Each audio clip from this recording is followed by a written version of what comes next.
할렐루야. 주님이 여러분과 함께 하실 줄로 믿습니다. 이런 생각이 났습니다. 추장보다 높은 사람이 있는데 누굽니까? 고추장입니다. 고추장보다 높은 사람이 있는데 초고추장입니다. 초고추장보다 더 높은 사람이 있는데 태양초고추장입니다. 우리 교회, 제가 분당에 있는 우리 교회는 아니지만 어떤 우리 교회에 과거에 한번 집회를 간 적이 있습니다. 굉장히 흡인력이 있더만요. 우리 교회 하니까 너거 교회, 남어 교회 전부 다 우리 교회예요. 다 우리 교회인 거예요. 그래서 우리 교회가 굉장한 흡인력이 있구나 싶었는데요.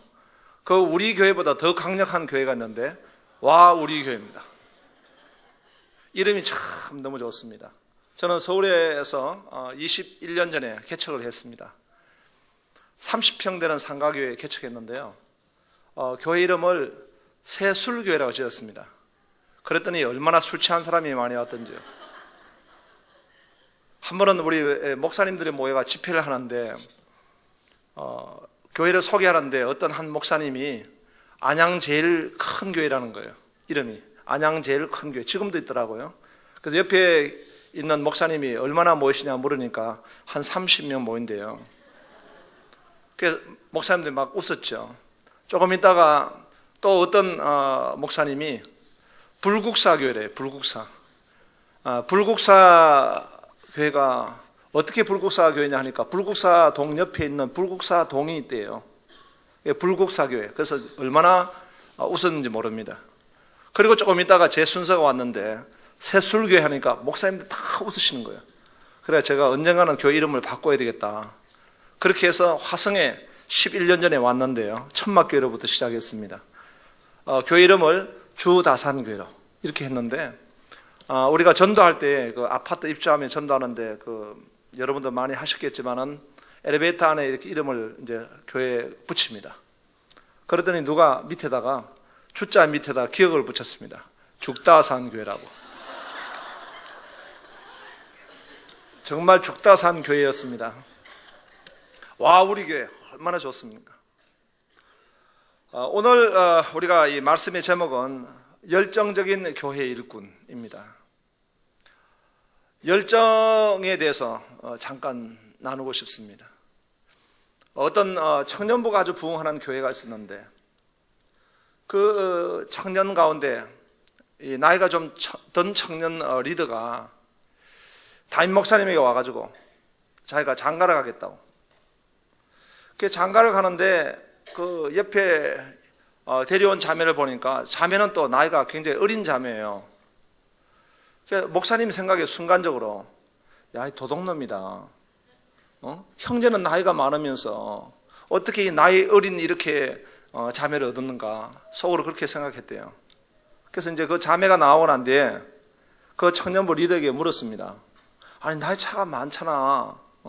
어떻게 나이가 차이가 많아? 그렇게 했더니 그 청년부 리더가 하는 말이 목사님 나이가 어린 자매가 너무 좋습니다. 나이가 많은 자매는 감동이 없습니다. 제가 이 어린 자매하고 같이 교제를 해봤더니 짜장면을 사주니까요. 야 짜장면이다. 팥빙수를 사주니까요. 야 팥빙수다. 그런데 나이가 든 자매한테 짜장면을 사주니까요. 먹어봤거든요.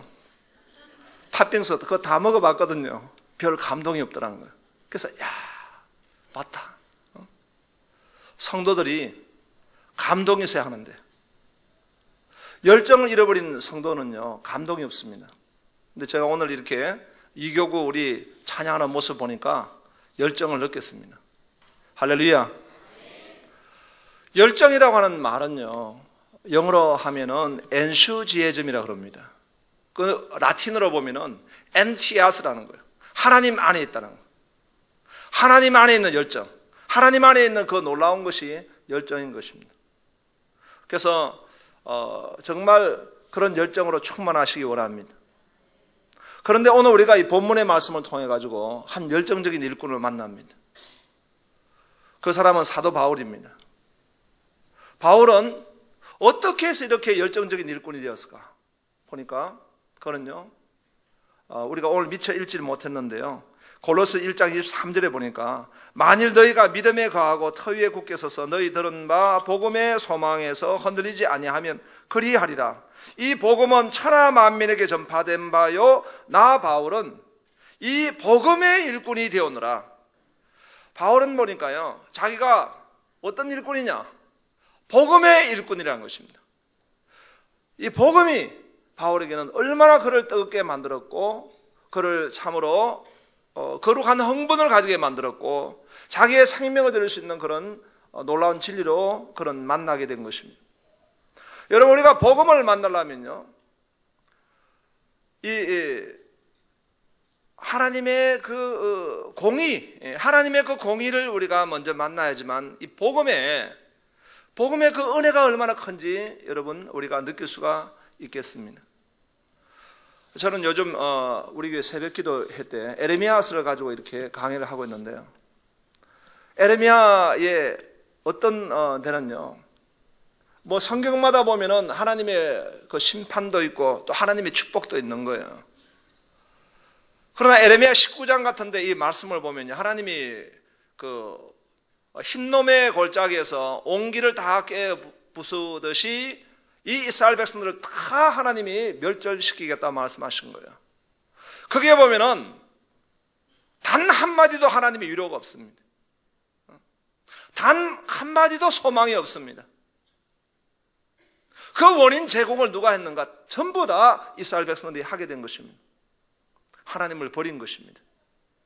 그리고 그들은 하나님보다도 더 우상을 섬기게 된 것입니다. 그들은 또 하나님 말씀을 거역했습니다. 사도행전 7장에 스데반이 말했듯이 항상 성령을 거스리는 그런 모습으로 살아갔습니다. 그런 원인을 이 하나님의 백성이 제공한 것입니다. 하나님 백성은 이방인도 아니고 외인도 아니고 그들은 하나님의 축복으로부터 소외된 자들이 아닙니다. 언약이란 것 자체가 하나님의 얼마나 놀라운 축복입니까? 분명히 아무런 어떤 그 소망이 없는 인생 가운데 하나님이 그들을 부르셔서 나는 너희 하나님이 될 것이고 너희는 나의 백성이 될 것이라고 그렇게 하나님이 축복해 주신 겁니다. 은혜의 언약인 것이죠. 그 언약 가운데 이 이스라엘 백성들이 세워지게 된 것입니다. 그런데 그 은혜를 다 잃어버리고요, 하나님 말씀을 불순종하고 하나님을 떠났습니다. 거기에 대한 어떤 대가는 하나님의 공의가 드러나게 된 것입니다. 하나님의 의입니다. 여러분, 요한일서의 1장에 보면은 하나님의 사랑을 먼저 말씀하지 않습니다. 하나님의 빛이시라 그랬거든요. 그 빛은 모든 죄가 다 드러나게 되어 있는 것입니다. 어둠은 빛 가운데 다 드러나게 되어 있는 것이에요. 우리가 먼저 만나는 것은 하나님의 공의인 것입니다. 하나님이 율법을 우리에게 주셨습니다. 그 율법을 통해서 우리 속에 있는 것들이 다 드러날 수밖에 없습니다. 대신 죄가 있는 것이고, 그리고 또 대인죄가 있는 것이고, 그런 죄가 하나님의 그 빛 가운데, 하나님의 의 가운데 다 드러날 수밖에 없는 것이죠. 그렇기 때문에 인생은 사실 하나님의 공의 앞에 소망이 없습니다. 그러니까 누구냐? 인생은 누구냐? 에베소 2장 3절에 말씀한 같이 하나님의 진노의 대상입니다. 인생은 죄와 허물로 죽었던 인생이고 세상과 육체와 마귀의 종로로 사는 인생이기 때문에 하나님의 심판의 대상, 하나님의 진노의 대상이라는 것입니다. 하나님이 그들을 지옥의 땔감으로 쓰실 수밖에 없는 그것이 바로 인생입니다. 그래서 얼마나 사실 우리는 하나님을 먼저 만날 때에 하나님의 경외는, 하나님을 경외한다는 것은 하나님을 두려워하는 것입니다. 그 죄 가운데 하나님의 공의가 드러날 수밖에 없는 정말 두려우신, 엄히하신 하나님이다, 여러분. 그런데 에베소 2장에 보면은 하나님은 긍휼을 베푸셔서 하나님의 그 긍휼하심으로 말미암아 하나님의 큰 사랑 가운데 우리를 그리스도와 함께 우리의 죄를 장사 지내게 하셨다가 그리스도와 함께 다시 살게 만드시는 하나님의 이 말할 수 없는 은혜를 보여주신 겁니다. 그래서 그 복음은 정말 은혜인 것이죠. 예. 은혜를 여러분 어떻게 설명할 수 있겠습니까? 은혜는 값없이 주신 선물 아니겠습니까? 하나님이 그냥 값없이 주신 거예요. 예. 그래서 요한복음에 보면은 하나님의 은혜를 설명할 때요, 모세는 우리에게 율법을 주었지만은 예수 그리스도는 우리에게 은혜와 진리를 준 줄로 믿습니다. 우리에게 은혜를 주신 거예요. 그런데 예수 그리스도의 은혜는 그냥 은혜가 아니라 은혜 위에 은혜입니다. 은혜의 리필인 것입니다. 은혜를 한번 부어주시고 끝나는 것이 아니라 그 은혜 위에 또 은혜를 부어주신 겁니다. 그래서 그 은혜를 요한복음은 계속 설명하고 있습니다. 요한복음 2장에 보면은 이 연회장에 포도주가 떨어졌습니다. 물을 포도주로 만드는 그 기적을 주님이 베푸시는데요, 그걸 누가 만납니까? 전문가가 만나지 않습니다. 이 하인이 그걸 봅니다. 요한복음 4장으로 가면은 인생에 대책이 없는 사마리아 여인을 만납니다. 그 사마리아 여인이 남편만 만나면은 다 해결할 줄 알았는데 남편을 계속 잘 만나지 못합니다. 남편을 바꾸었습니다. 그러나 답을 얻지 못했습니다. 그 소망 없는 여인에게 예수님이 오셨습니다. 요한복음 5장을 가면은 38년 된 병자가 있습니다. 베데스다의 연못가에 많은 병자가 있지만 그 병자들 가운데 예수님이 가장 중증 환자, 자기 힘으로 들어갈 수 없는 그런 38년 된 병자에게 예수님이 가셨습니다. 요한복음 8장으로 넘어가면은 가늠한 여인이 나옵니다. 가늠한 남자는 어디 갔습니까? 가늠한 여인이 잡혀왔습니다. 돌로 쳐 죽임을 당할 수밖에 없는 그 죄인에게 예수님이 나도 너를 정죄치 않는다, 다시는 죄를 범치 말라고 말씀하셨습니다. 가장 불쌍한 여인에게 오셨죠. 요한복음 11장으로 넘어가면요, 제일 대책 없는 인생이 나옵니다. 누굽니까? 죽은 나사로입니다. 나사로가 한 일이 무엇입니까? 나사로는 아무것도 한 일이 없습니다. 죽은 것밖에 없습니다. 그 나사로에게 예수님이 나사로에 나오라 하시고 사망을 생명으로 바꿔주셨습니다. 은혜가 무엇인가? 은혜는 우리가 한 게 없습니다. 우리는 죄밖에 지은 게 없습니다. 하나님의 공의 앞에서 우리가 내어놓을 게 아무것도 없는 것입니다. 그런데 하나님이 우리를 긍휼히 베푸셔서 우리에게 은혜를 부으시고 그 은혜를 주신 증거가 무엇이냐? 우리에게 믿음을 주신 겁니다. 그 믿음으로 말미암아 우리가 구원을 받게 된 줄로 믿습니다. 이것이 바로 복음인 것입니다. 바울은 이 복음에 대한 감격이 있는 것입니다. 내가 죄인 중에 괴수인데, 내가 정말 죄인 중에 죄인인데, 이 죄인에게 하나님의 그 놀라우신 은혜로 말미암아 우리에게 구원을 주시고 그리스도로 말미암아 우리를 정말 이 사망으로부터 우리를 해방시켜 주신 그 생명을 우리에게 주셨기 때문에 그 감격이 이 복음 가운데 있는 것입니다. 그럼 바로 복음의 일꾼이라는 것입니다. 할렐루야. 저는 처음에 교회를 서울에서 이제 개척하는데요, 30평 되는 작은 교회 개척했지만은 이 복음에 난 위대한 복음의 능력, 그런 감동이 있었습니다. 예수 그리스도의 복음은 아무리 교회가 적고 아무리 교회가 아주 그런 힘이 없는 교회일지라도 복음은 능력이 있습니다. 복음은 위대합니다. 이제 우리 교회가 세워진 곳이 큰 교회가 많이 있습니다. 할렐루야 교회라고 그 당시에도 수천 명 모이는 교회예요. 또 옆에 보니까 그 송파 순봉교 성전 한 3천 명씩 모이고, 우리 블록 안에도 통합적 교회가 한 2천 명 모이고, 우리 쪽에는 그냥 지하교회 상가교회 쫙 이렇게 있었습니다. 그런 교회의 자리에 저희 그 교회가 있는 곳에 원래 교회가 있었습니다. 근데 그 교회는 6년 동안 전도가 되지 않고 도저히 목사님이 목회를 하실 수 없어가지고 문을 닫는 자리에 들어갔습니다. 장사도 문 닫은 집엔 들어가지 말라 했는데 저는 그냥 복음의 능력을 믿고 들어갔습니다. 교회를 처음에 개척을 했는데요. 너무 힘들어 죽을 뻔했습니다. 개척교회가 장난은 아니에요. 개척교회가 얼마나 힘들었으면 용혜원 목사님이라고 시인인데 그분도 개척교회를 했는데요. 거지가 와가지고 그 목사님을 보면서 개척교회를 보면서 나보다 더 불쌍한 사람이 있네. 그래가지고 이 개척교회는요 척자를 빼고 개목사다, 개교회다 그렇게 표현을 하더라고. 정말 그래요. 그런데 그런 척박한 환경일수록 복음이 더 선명한 거예요. 복음이 예수 그리스도밖에 없으니까 저는 그런 마음이 들었습니다. 복음을 주님이 주셨는데 이 복음하고 한번 붙었으면 좋겠더라고요. 이 복음의 능력하고 한번 붙었으면 좋겠어요.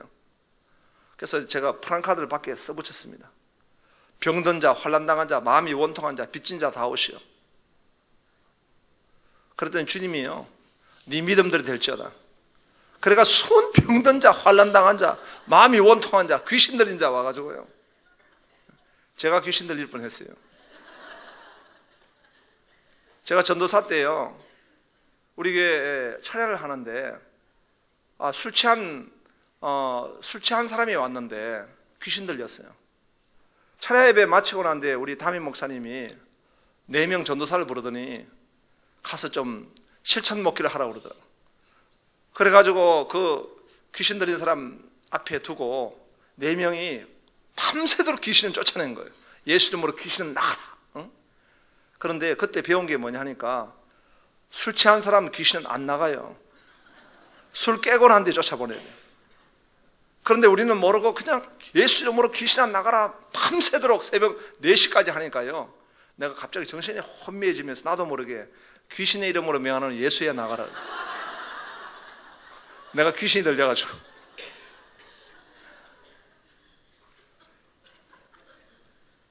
병든 자, 환난당한 자, 마음이 원통한 자, 빚진 자.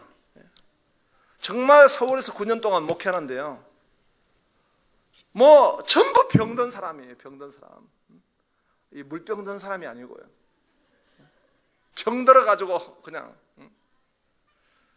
또 그래가지고 전도를 열심히 했습니다. 전도하지 않으면 교회는 문 닫는 거니까요. 문 닫은 교회에 들어갔으니까 전도해야 되잖아요. 그때가 1월달 아주 추운 겨울이었어요. 영하 10몇 도 되는 아주 추운 겨울인데 우리가 주일날 이제 전도하러 나갔습니다. 나갔는데 뭐 성도도 없으니까 같이 갈 사람도 없고요. 우리 전사님 2사람 데리고 나갔어요. 남자 전사 1명, 여자 전사 1명인데 남자 전사님은 전도 나간다고, 이 추운 겨울에 전도 나간다고요, 입이 이만큼 나왔어요. 그냥 주둥이가 나온 거예요. 그리고 그 전사님하고 같이 나갔는데 전사님은 화가 날 만도 하죠. 그분은 이제 기타를 치니까 영하 10몇 도 되는데 기타 치는 게 얼마나 힘들겠어요. 그러니까 화가 나지. 그래가지고 뭐 계획적인 것인지 의도적인 것인지 모르겠지만은 앰프하고 그날 다 잊어먹었어요.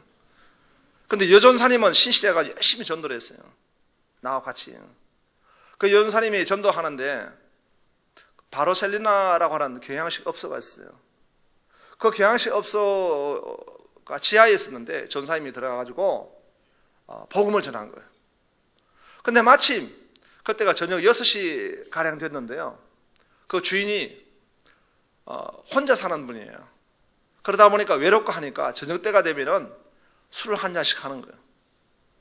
그 참도 술을 한 잔 했는데 밖에 보니까 웬 전사님이 찬양을 하고 있으니까 자기가 좀 분위기가 좋았던 것 같아요. 근데 여자 전사님이 와가지고 예수 믿으시고 우리 교회 나오시라고 했더니 이 주인이 자기도 모르게 하는 말이, 교회 가면 내 하나님 만납니까? 물었어요. 그러니까 전사님은 뭐라도 다 말씀할 수 있잖아요. 그때는 다 전도해야 되기 때문에 만난다고, 3달만 다녀보라고 그랬어요. 3달만 다니면 하나님 만난다고. 그런데 그분이 이제 진짜 교회를 왔습니다. 왔는데 금요 철야 때 와가지고 나보고 기도를 해달라고 그러더라고요. 기도를 하고 손을 얹는데 내가 술 취할 뻔했습니다. 술이 한 잔 취해가 왔습니다. 새술교회 성도니까요. 다 취해서 오는 겁니다. 혼술을 마시고. 그래서 기도를 했어요. 그렇게 하고 이제 이분이 주일마다 나왔습니다. 3개월째가 됐는데 제가 일본에 선교대회가 있어가지고 일본을 다녀오게 됐죠. 그런데 강단에서 제가 말씀을 전하는데 이분이 설교를 안 듣고 고개를 푹 숙이고 있는 거예요. 개척교회를 해보니까 어떻게 그렇게 시험 든 사람이 많은지, 뭐 말 한마디만 잘못하면 교회를 나가버리기 때문에 아이고 저분이 또 오늘 시험 들었구나 걱정이 되더라고요. 예배를 마쳤는데 마치자마자 쏜살같이 뛰어나가는 거예요. 그래서 우리 전사님을 또 보내가지고 혹시 무슨 시험 들었는가 알아보라고 갔어요. 갔다 오더니 전사님이 나한테 목사님 큰일 났습니다. 뭐냐고. 하나님 만났어요. 어떻게 하나님 만났냐고. 그때가 3개월째 되거든요. 제가 강단에 서 있는데 이분이 제가 서 있는데 누가 제 옆에 서 있더라는 거예요. 제가 오른손을 들면 그분도 손 들고요. 제가 왼손을 들면 누가 또 손을 드는 거예요. 저는 이런 환상을 한 번도 본 적이 없습니다. 근데 그분은 아마 그걸 본 것 같아요. 제 뒤에 누가 있다는 거예요. 자기는 순간적으로 생각할 때 목사님이 일본 선교대를 갔다 오더니 귀신이 들었구나. 일본이 귀신이 많다더니 귀신 들렸구나 생각했는데 그 순간에 갑자기 자기 마음속에 형언할 수 없는 감동이 임하더라는 거죠. 그러면서 자기는 이게 생신지 꿈인지 모르겠는데 어떤 자기 마음에 한 번도 느껴보지 못했던 그런 마음을 느끼게 됐다는 것입니다. 그러면서 딸아 내가 너를 사랑한다라고 하는 느낌이 막 밀려오기 시작한 거예요. 순간적으로 자기가 하나님이 임하신다고 하더니 하나님이 임재하신다고 하더니 이것이구나. 하나님이 나한테 오늘 오셨구나. 성령님이 오셨구나. 그런 느낌을 받았다는 거예요. 그래서 너무 놀라워가지고 그 길로 자기가 그 교양시 업소에 내려가가지고 그때부터 하나님 앞에 엎드렸는데요. 자기 죄가 주마등같이 스쳐 지나가더라는 거예요. 그 죄를 회개하는데 하루 종도록 회개를 했다는 겁니다. 그런데 눈물을 쏟고 막 콧물을 쏟고 회개하는데 20년 동안 앓았던 대장의 병이 다 치료가 된 것입니다. 할렐루야. 그런데 그분이 그때부터 전도를 시작하는데 우리는 개척교회 때 내가 전도를 갔다가 뭐 그렇게 많이 가르쳐 본 적이 없습니다. 사형리를 제대로 가르친 것도 아니고 전도 폭발을 가르친 것도 아니고 사다리 전도법을 가르친 것도 아닌데 이분이 나가면은 한 사람씩 데려오는 거예요. 이분이 나가가지고 그 끌레명왕이라고 하는 그 의상집을 하는 분이 있는데 그분을 데려왔어요. 또 가더니 또 그 감자탕집 여주인을 데려오고 또 가마국수라고 하는 국수집 주인을 데려오고 우리가 있는 그 교회가 방이 시장에 있는데요. 시장에 있는 그 장사하는 분들을 한 분 한 분 다 데려오기 시작하는데요. 30평 되는 작은 교회 이분이 그냥 계속 데려오는 거예요. 할렐루야. 그래서 내가 물었어요. 성도님 어떻게 전도를 그렇게 잘하냐고. 전도하는 노하우를 나한테 좀 가르쳐달라니까 이건 자기 노하우이기 때문에 가르쳐줄 수 없다는 거예요. 더러워 죽을 뻔했습니다. 그래서 내가 전도 받은 분한테 물어봤습니다. 어떻게 전도를 받았냐. 그러니까 이분 전도는요 아주 특별한 전도를 하는 거예요. 사람을 만나죠. 만나면 그냥 딱 손을 잡습니다. 손을 잡고는 그냥 웁니다. 그냥 울어요. 그냥. 그럼 상대편에 손 잡혀가지고 깜짝 놀라는 거예요. 왜 우냐고. 황춘자 왜 우냐. 이름이 황춘자인데 너 왜 우냐. 막 그러면은요 한참 울다가 아무 말도 하잖아요. 한참 울고 난 뒤에는 딱 한마디 합니다. 나 하나님 만났다. 그러면 상대편이 깜짝 놀라는 거예요.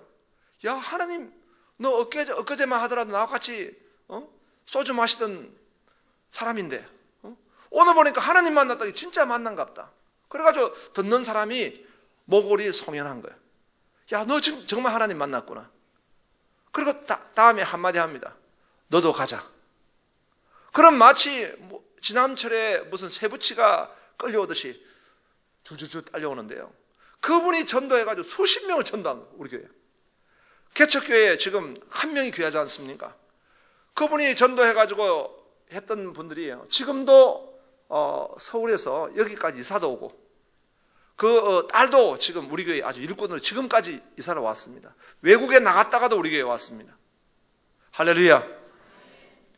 여러분, 복음은 놀라운 능력이 있습니다. 이 죄와 사망으로부터 해방시킬 수 있는 하나님의 능력인 줄로 믿습니다. 마귀의 세력을 결박할 수 있는 예수 이름의 능력인 줄로 믿습니다. 복음의 능력이 있습니다. 바울은 무엇에 감동을 받고 있느냐? 자기는 복음의 일꾼이라는 것입니다. 두 번째로 열정 있는 일꾼은요, 두 번째는 그리스도의 몸된 교회의 일꾼입니다. 24절에 보면 나는 이제 너희를 위하여 받는 괴로움을 기뻐하고 그리스도의 남은 고난을 그의 몸된 교회를 위하여 내 육체에 채우느라. 이 교회는 어떤 교회인가? 교회는 여러분 하나님의 놀라운 비밀입니다. 이사야서에 보면은 하나님이 이 소망 없는 그 이스라엘 백성들, 정말 그들도 범죄해서 하나님 앞에 설 수 없는 그런 하나님 백성이었습니다. 하나님은 그들을 징계하시기 위해서 열방의 강국들을 들어가지고 이 이스라엘 치십니다. 아수를 들어가지고 하나님이 치실 계획을 가지고 계시죠. 그럴 때에 이 이사야에게 하나님이 계시를 주십니다. 열방이 그들을 들어 치더라도 하나님은 처녀가 아들 낳으리니 임마누엘을 하라. 하나님이 우리와 함께 하시는 놀라운 계시를 하십니다. 그리고 하나님이 그들에게 남은 자를 두신다는 거예요. 비록 하나님의 백성이 심판을 받아서 그들이 징계 가운데 있지만 하나님이 그들에게 남은 백성을 두시겠다는 거예요. 그 남은 백성, 그 씨가 바벨론의 포로로 끌려갔지만 예언의 말씀같이 그들이 바로 하나님의 사람으로 세워지고 그들이 다시 70년 뒤에 본토로 귀환이 되는 것입니다. 그리고 그곳에서 그들은 다시 하나님의 성전을 건축함으로 말미암아 구약의 교회를 세워나갑니다.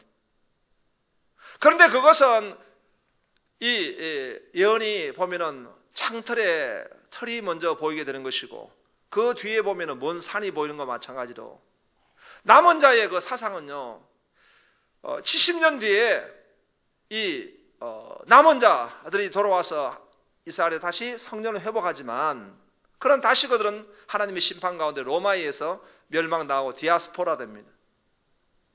그런데 이미 예언해 두신 말씀같이 그 남은 자는 오늘 신약시대 때 하나님의 비밀로 나타납니다. 그것을 에베소서에는 뭐라고 말하고 있습니까? 에베소 1장 19절에 보니까 그의 힘의 위력으로 역사하심을 따라 믿는 우리에게 베푸신 능력의 지극히 크심이 어떠한 것을 너희로 알게 하시기를 구하노라. 그의 능력이 그리스도 안에서 역사하사 죽은 자들 가운데서 다시 살리시고 하늘에서 자기의 오른편에 앉히사 모든 통치와 권세와 능력과 주관과 이 세상뿐 아니라 오는 세상에 일컫는 모든 이름 위에 뛰어나게 하시고. 하나님의 놀라운 비밀은요, 이 땅에 예수 이름을 주시는 겁니다.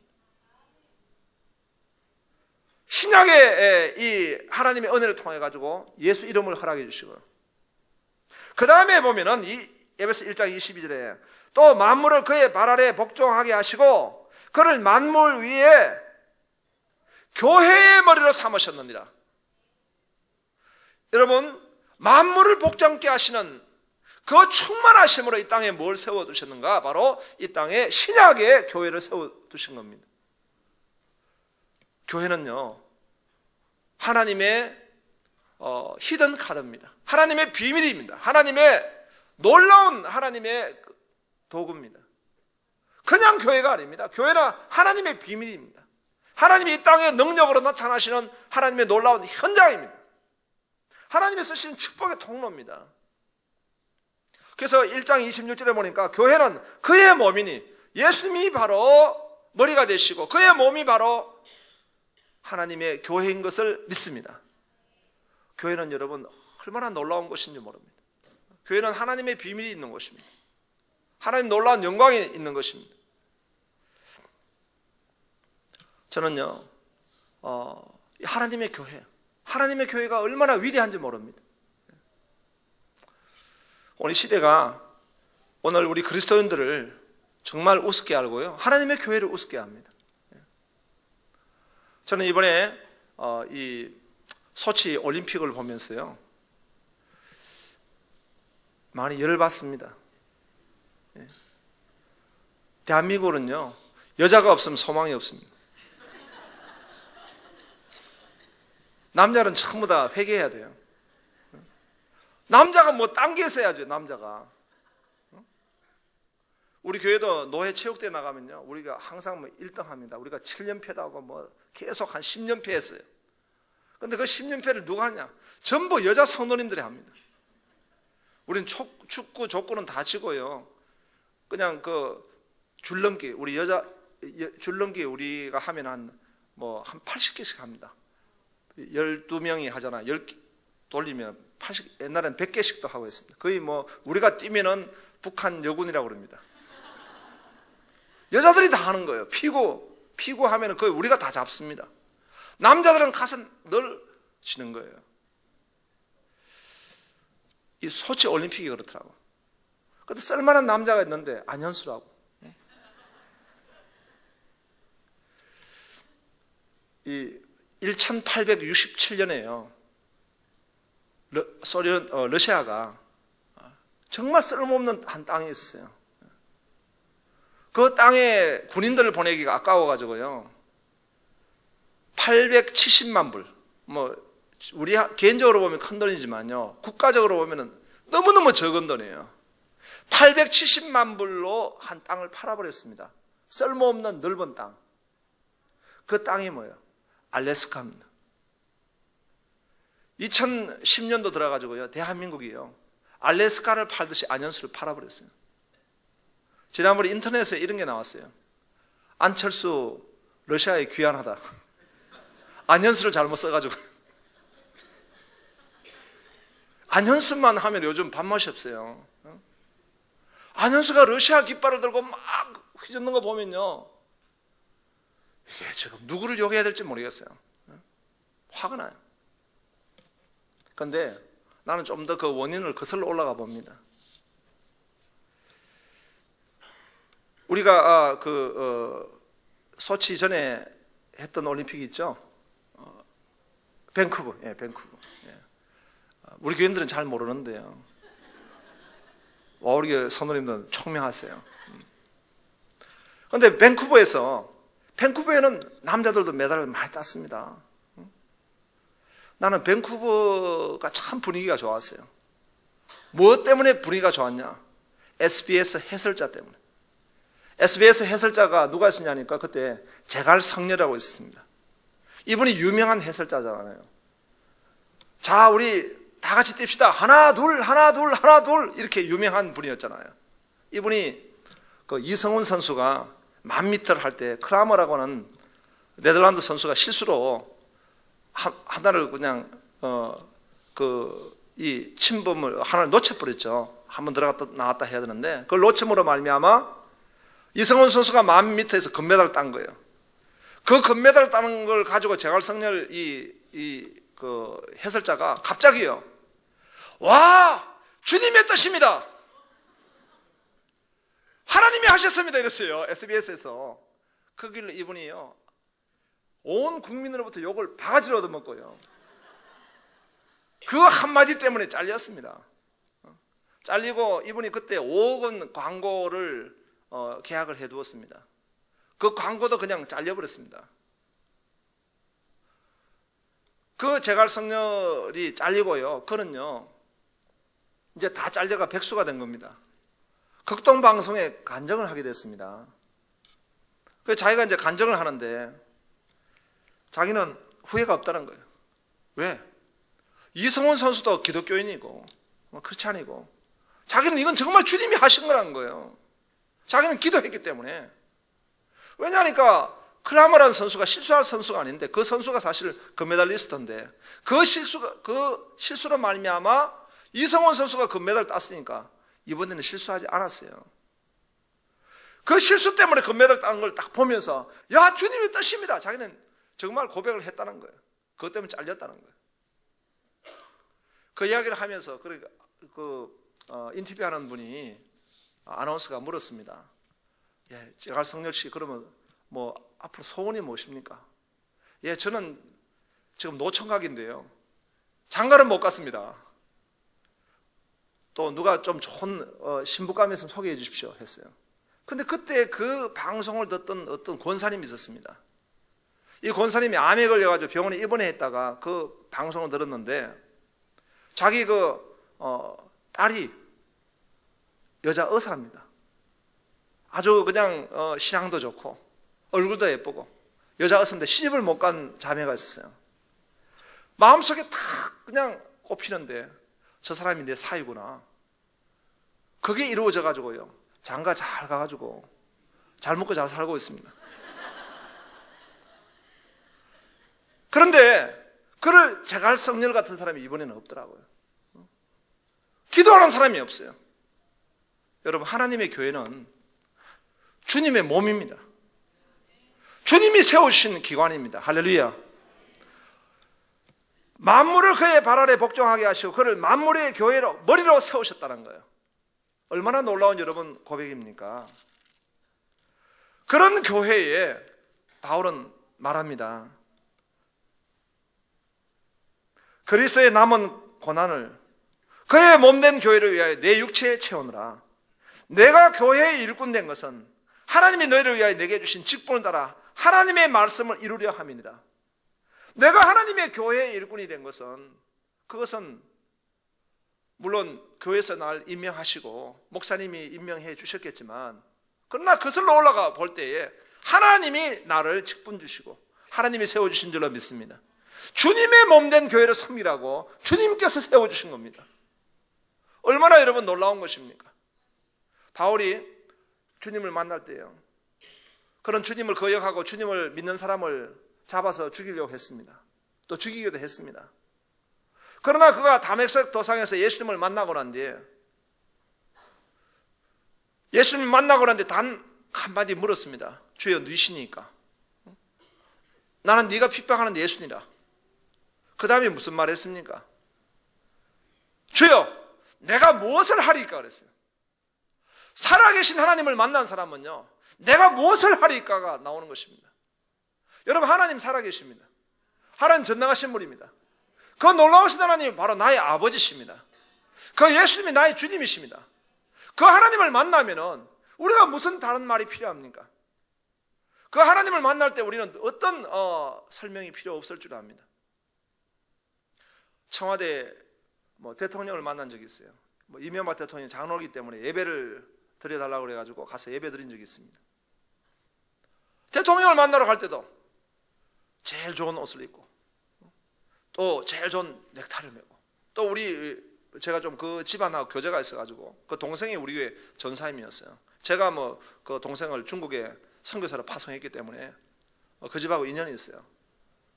그 영부인이 대통령 되기 전에 우리 교회도 한번 온 적이 있는데 제일 좋은 데 갔는데 대접하죠.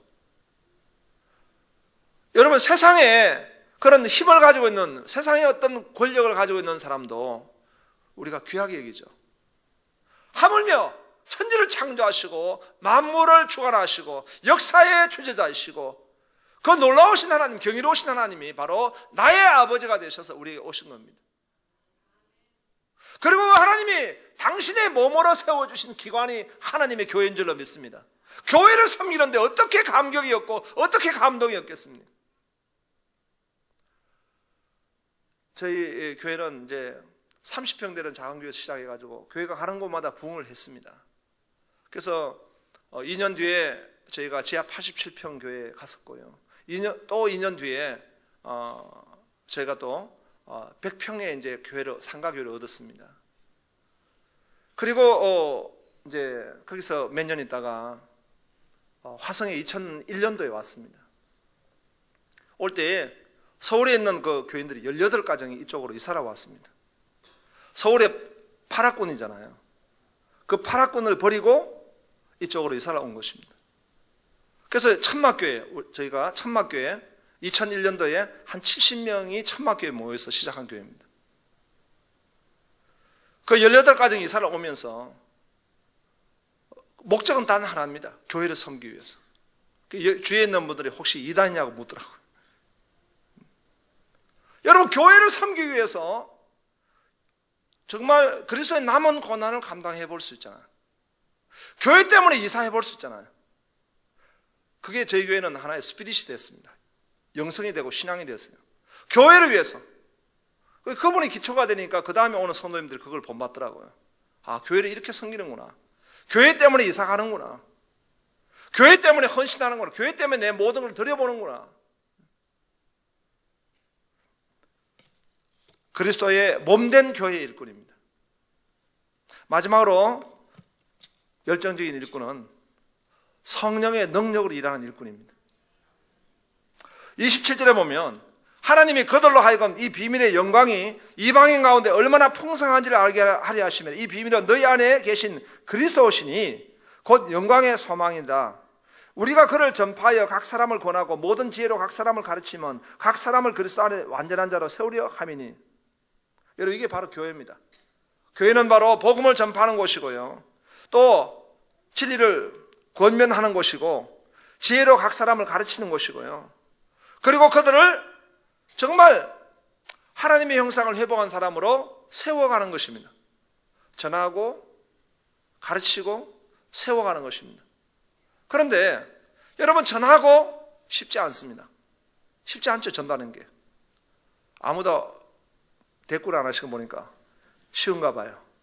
전도하는 게 쉽지 않죠.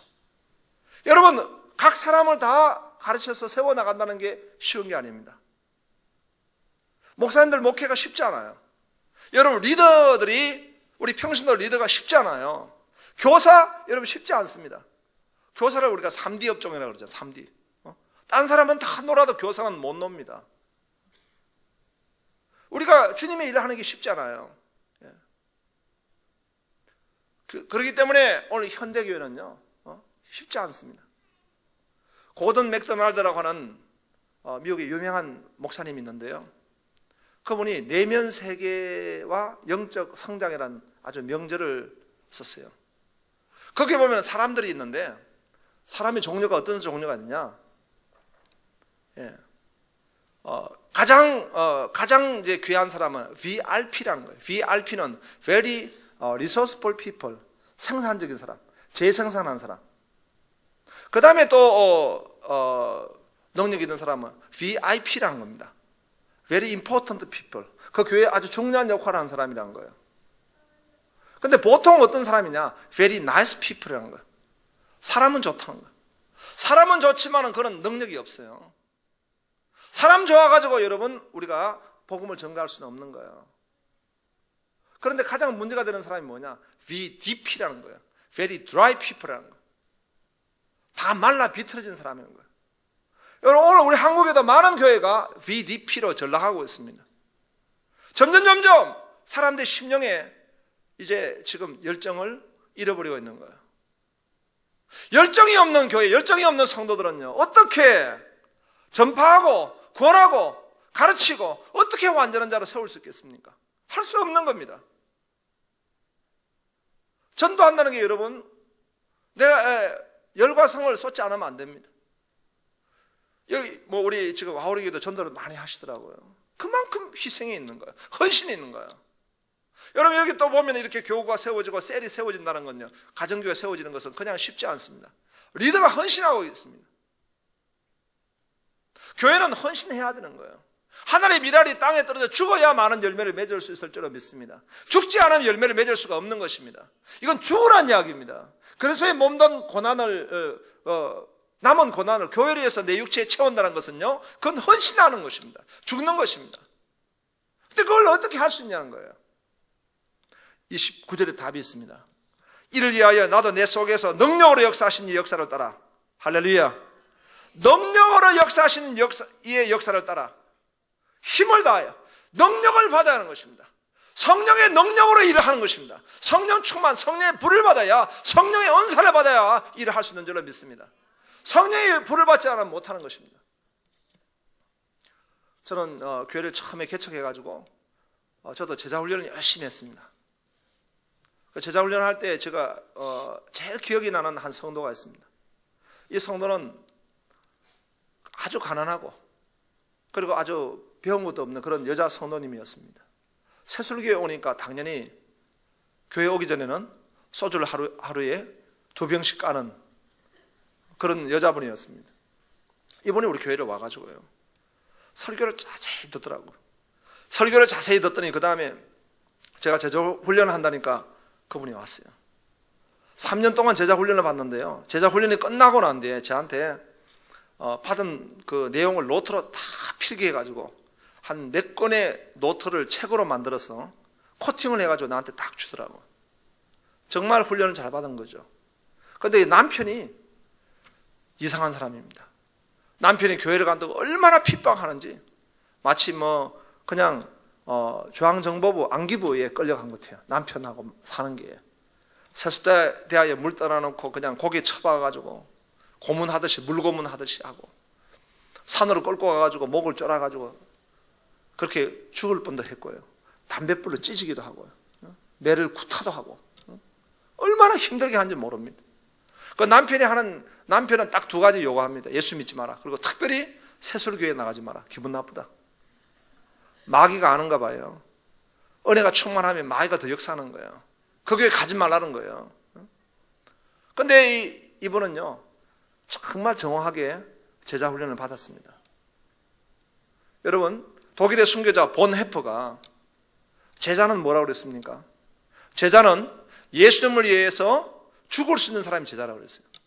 예수님을 위해서 죽기 위해서 부르심을 받은 사람이 제자라고 그랬어요. 그런 어떤 이제 믿음을 가지게 된 것이죠. 어떤 핍박이 와도 흔들리지 않습니다. 그런데 그 잘난 남편이요, 설상가상으로 바람까지 피워가지고요, 밖에 부인을 얻었어요. 부인을 얻었다고 집을 나갔습니다. 내가 그랬어요. 잘 나갔다. 이렇게 부인을 괴롭히는 남편 같으니라고. 그런 마음을 가졌어 내가.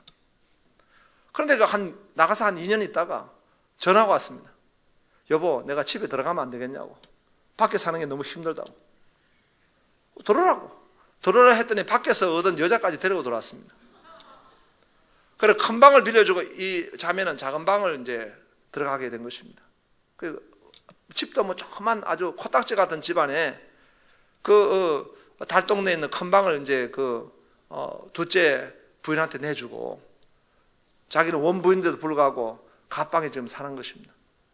그래도 은혜가 충만해요. 한 번은 총동원 주일이 됐어요. 총동원 주일날 우리 최순자 집사인데, 최순자 집사가 들어오더라고요. 들어오는데 그 뒤에 보니까 그 잘난 남편이 들어오는 거예요. 남편이 들어오는데 그 남편 뒤에 여자도 들어오는 거예요.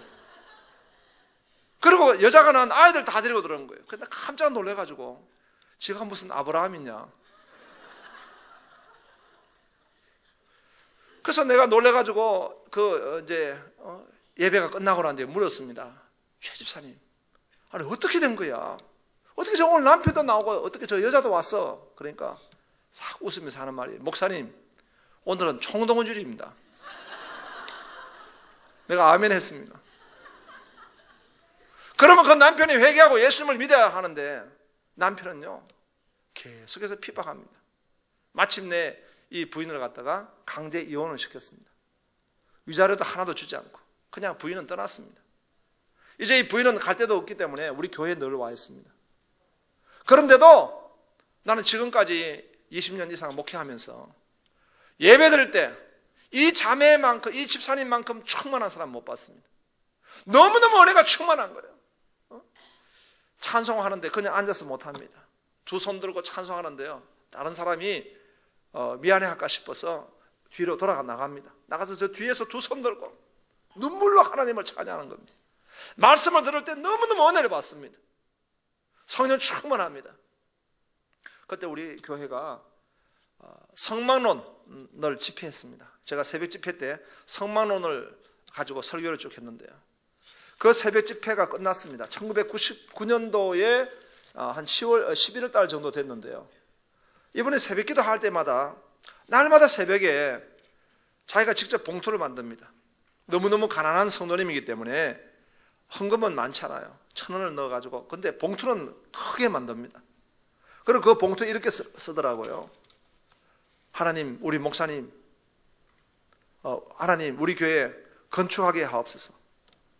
저는 상가교회를 섬기기 때문에 서울에서는 건축을 엄두를 잘 못 내기 때문에 건축에 대한 비전도 별로 없었습니다. 그냥 상가교회에 있다가 그냥 저는 선교나 많이 하는 교회가 되어야 되겠다 생각만 하고 있었지, 뭐 건축한다 이런 생각 별로 없었습니다. 그런데 이분이 그 봉투에다가 하나님, 우리 목사님, 우리 교회 건축하게 하옵소서. 그리고 첫 번째, 하나님, 우리 목사님 영감을 주시옵소서. 계시적 감동의 영감을 주시옵소서. 두 번째, 하나님, 우리 교회에 물질 일꾼 보내주시옵소서. 하나님, 우리 교회에 노동 일꾼 보내주시옵소서. 하나님, 우리 교회에 협력 일꾼 보내주시옵소서.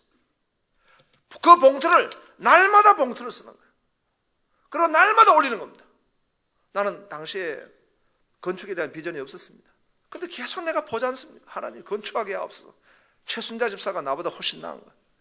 하나님, 건축하게 하옵소서. 내가 그걸 읽으면서 점점 내가 믿음이 생기더라고요. 그러면서 이 최순자 집사가 계속 영감 달라고 기도하니까 처음에 자존심이 좀 상하는 거죠. 내가 영감을 받아야지, 지가 뭔데 자꾸 나보고 영감 부어달라 하니까 조금 자존심 상하는 것 같기도 하고. 그럼 어찌됐든 내가 어찌됐든 나는 1,000번째를 올리니까 계속 아무 생각 없이 그냥 읽기도 하고, 그냥 기도해 주기도 하고, 아무 생각 없이. 그때가 1999년도입니다. 2000년도, 저희는 신년 되면은 이제 금식을 합니다. 금식 집회를 3일간 하고 한 해를 시작합니다. 2000년도니까 특별한 해잖아요. 좀 기념할 수 있는 그런 해입니다. 그래서 2000년도 한 해를 시작하면서, 이제 영감이 임했습니다. 저 소리 들으니까. 금식을 이제 끝내고 난 뒤에 1월 4일 날입니다. 4일 날 제가 밤에 꿈을 꿨습니다. 꿈에 저희 교회가 중국에 선교를 많이 하고 있는데, 탈북자 선교하고 있는 선교사님들, 그 선교사님들이 저한테 케이크를 하나 보냈습니다. 케이크, 먹는 케이크. 제가 꿈이에요. 꿈에 그 케이크를 보면서 가만 보니까 거기에 443-5라고 써져 있는 거예요. 제가 꿈을 깨고 성경을 찾아봤습니다. 두려워 말라, 내가 너와 함께하여 동방에서 내 후손을 모으고 서방에서 내 자손을 불러 모아주겠다. 남방에서 모아주겠고 북방에서 모아주겠다는 것입니다. 제가 그 말씀을 읽고 하나님 앞에 무릎을 꿇었습니다. 하나님, 건축하게 하옵소서. 그리고 우리 교회를 좀 서울에서 다른 외곽 지역에 가서, 교회가 없는 쪽에 가서 하나님 교회를 짓게 해주시고 더 선교를 힘있게 하게 해달라고 그때 기도를 하게 되었습니다. 그리고 2001년도 8월 달에 2001년 8월 달에 저희가 서울에서 화성으로 18가정 이사를 왔습니다. 그리고 천막교회를 세우게 된 것입니다. 그러면서 교회 이름을 짓게 됐어요. 새술교회에서 주님이 동서사방에서 많이 모아주신다는 거예요. 주님이 많이 모아주시는 가족이라는 뜻은요, 주 다 소리입니다. 주님 마늘 다자 해서 주 다 소리인데요. 저는 제자 훈련을 하는 교회이기 때문에, 제자 훈련을 하는 목사이기 때문에 나을 산자, 주 다 산, 주 다 산. 할렐루야. 그 뒤로 지금 건축이 3번째입니다. 지금 천막교회까지 포함하면 4번째 건축입니다. 저희가 저기서 600석 되는 신정통의 교회를 한번 세웠고요. 동탄의 종교부지에 1000석을 교회를 세웠다가 4년 만에 이번에 다시 우리 와우리 교회보다는 적지만 그래도 최선을 다해서 2000석짜리 교회를 이번에 3월 2일 날 첫 예배를 드립니다. 3번째 건축이죠. 난 건축을 하면서 늘 내가 받는 감동은, 지금 우리 최순자 집사는 멀리 지금 지방에 있는 시골교회 가서 전도인으로 가서 봉사하고 있지만, 우리 위해서 제일 가난하고 제일 정말 보잘것없는 집사님이었지만, 그 집사님이 날마다 새벽에 1,000번째를 올리면서 하나님, 우리 목사님 영감 일꾼이 되게 해달라고. 저는 목회를 하면서 가장 중요한 게 보니까 영감이더라고요. 하나님이 영감을 주시는데요, 이 동탄을 오게 하시는 거예요. 영감을 주셔가지고 하나님이 주신 그 감동이 있는 거예요. 그 감동으로 교회를 건축하게 하시는 거예요. 하나님 주신 감동으로 목회하게 해주시는 거예요. 제일 연약한 성도님이었지만 그 성도님이 정말 목숨 걸고 목사를 위해서 기도한 그 기도의 응답으로 하나님의 영감을 받아서 제가 목회를 하게 된 줄로 믿습니다. 여러분, 이것은 무엇입니까? 성령의 능력입니다. 성령의 은사입니다. 열정적인 일꾼은 바로 성령이 하시는 겁니다. 성령의 능력으로 일하는 것입니다. 성령 충만함으로 일하는 것입니다. 성령의 불로 일하는 것입니다. 여러분들이 복음의 일꾼 되시기를 축원합니다. 주님의 몸된 교회의 일꾼으로 승리하시기를 축원합니다. 무엇보다도 성령의 능력으로 일하는 일꾼 되시기를 주의 이름으로 축원합니다. 기도하겠습니다.